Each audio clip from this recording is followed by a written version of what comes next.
മഹാജ്ഞാനം 19-ാം അധ്യായം 6 മുതൽ 12 വരെ തിരുവചനങ്ങൾ. ബറക്കുമോർ.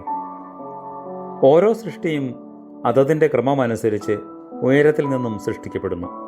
നിന്റെ ദാസർ അപകടം കൂടാതെ സുരക്ഷിതരായിരിക്കേണ്ടതിന് നിന്റെ കൽപ്പനകൾക്ക് പ്രകൃത്യാ തന്നെ അവർ വിധേയരായിരിക്കുന്നു. എല്ലാ വാസസ്ഥാനങ്ങൾക്കും മേഘം വിതാനമായി നിലകൊള്ളുകയും ഭൂമിയുടെ അഗാധത്തിൽ നിന്ന് ഉണങ്ങിയ നിലം ദൃശ്യമാകുകയും ചെയ്തു.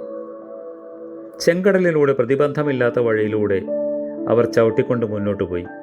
അതിലെ ഓളങ്ങളിൽ നിന്ന് സസ്യസമ്പൂർണമായ സമഭൂമി അവരെ എതിരേറ്റു.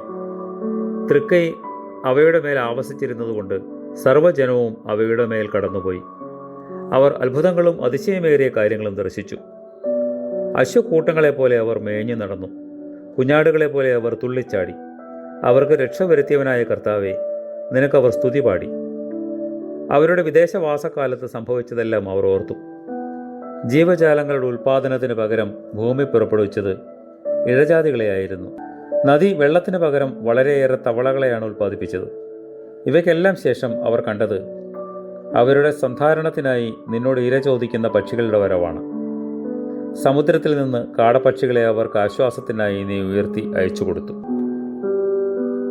പരിശുദ്ധ ദൈവമാതാവേ, നിനക്ക് സമാധാനം. നിന്റെ പ്രാർത്ഥനയാൽ സകല വാഴ്വുകളും ഞങ്ങൾക്ക് ലഭിക്കണമേ.